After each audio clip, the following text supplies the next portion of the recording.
welcome back. Day 11 of the 44-day challenge. Here we are in the Wellstand studio. I'm Scott Duke.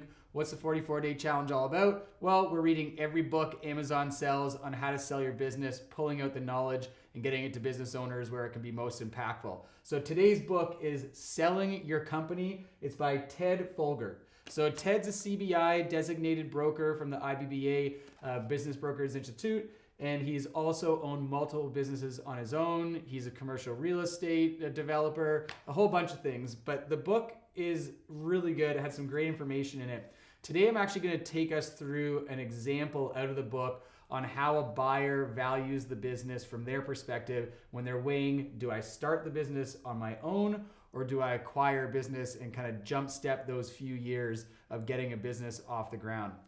A couple other great things that came out of the book on lease assignability.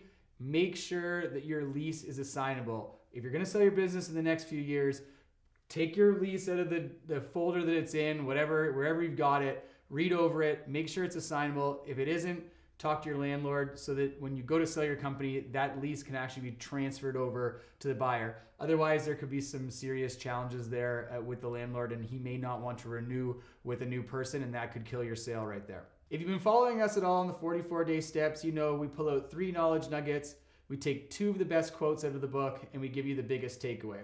So I'm doing these things in a bit of reverse order today because I'm going to do some examples on the board. But one of the great quotes that came out of Ted's book is on blue sky. And this is a phenomenon that I've run into with every single deal I've done. The seller always wants to sell the business for more because they feel that more stuff could be done with the business. And Ted has a really good quote that describes this. So he says, okay, I've heard many claims of great potential from a given company from sellers, such as adding larger facilities, different equipment, more specialized employees, or better salespeople, taking on new product lines, expanding into other territories or other states, cutting expenses, or dropping lines of product or divisions of the operation. All is maybe true or possible, but the potential buyer can only see what is on the seller's financial statements and would be inclined to believe that.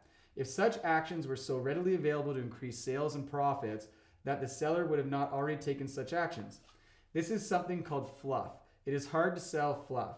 The buyer is inclined to assess the company value by what the seller has accomplished, not by what can be done.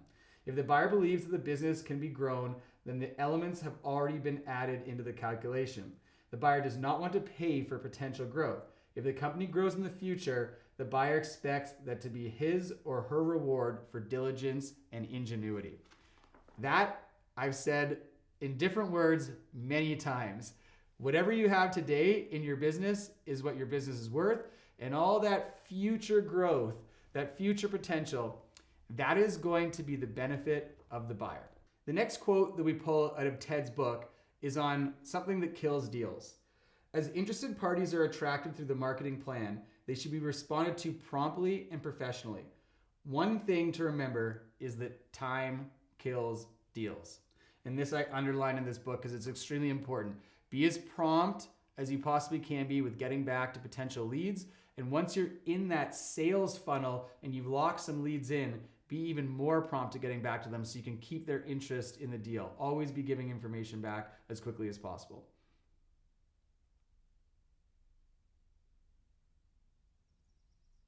All right, the rest of our video presentation today, we're going to switch things up, and I'm taking us over to the whiteboard, and we're going to run through an example of what a buyer is looking for when they're purchasing a business with respect to, do I start it on my own from scratch, or do I acquire a business? This is a big question because every buyer goes through it. All right, something that we've spoken about before in some of our other videos, and is something key to remember, is that it's the buyers that are actually the ones that are going to be coming and purchasing your company. They're the ones with the money. They're the ones that are getting the financing. And we need to appeal to them when we're going to sell our businesses. And this information that came out of Ken's book is quite important because it's something that every buyer thinks about before they acquire a company. They think, can I start the company on my own and generate revenues and cash flow that way? Or should I acquire a company to generate cash flows?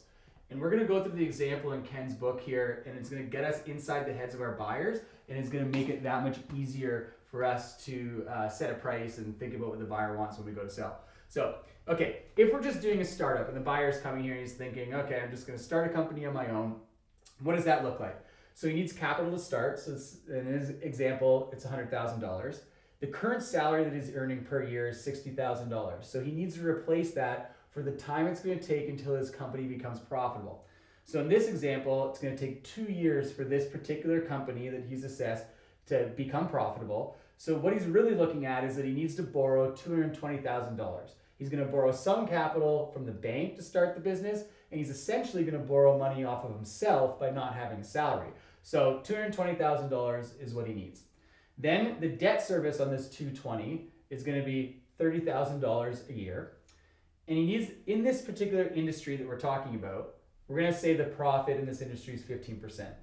So he needs $200,000 of revenue in that company to earn the $30,000 of profit that he's going to need to service this debt. So anything else above this that he earns in this company that he's starting is going to be net income that he makes, right? So that's really what people are looking for at the end of the day. How much cash am I going to generate out of this business after I pay myself and after I pay my debt service? So the question becomes, are they going to have enough confidence to start their own company that they can make over $200,000 a year in that company in revenues plus some? Okay, so that's the big question for the startup, right? That's where the uncertainty is. Now, our company that we're actually selling is selling for $350,000 in this example, okay? So the similar numbers in what has to be borrowed. So to purchase this company, our buyer is going to have to borrow $250,000. He's going to have a down payment of $100,000, and that's going to make up the $350,000, right? But he also is going to need some working capital to operate this company, say $70,000, and there's some improvements that are needed of $10,000. So what he puts down, what he needs for working capital, and what he needs in improvements is $180,000. So that's what he needs to come to the plate with.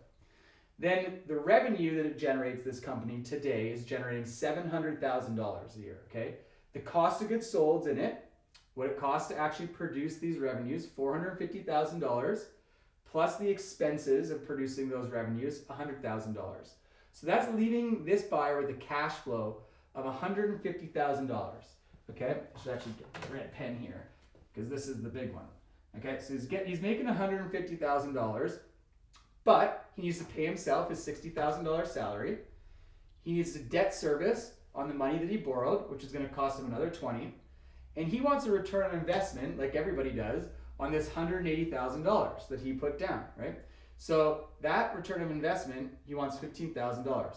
So at the end of the day, from your cash flow, he needs to pull away his salary, pull away the debt service, pull away his return on investment, and he's left with a net of $55,000. That's what this company today is going to generate for him with the actual price of $350,000.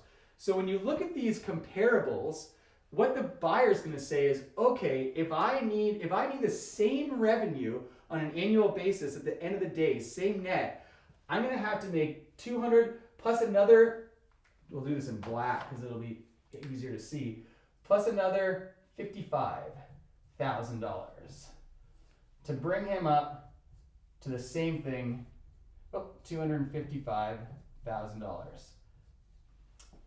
All right? Problem is here, maybe a little more work. This is turnkey. You can do it right away. That's why it is nice to acquire a company if you can acquire it for the right price. Anyway, that's what a buyer's going to go through in their mind when they're thinking about starting a business up or they're thinking about purchasing a business. And that's the information that we got out of Ken's book this week. That was the 11th day of the 44-day challenge.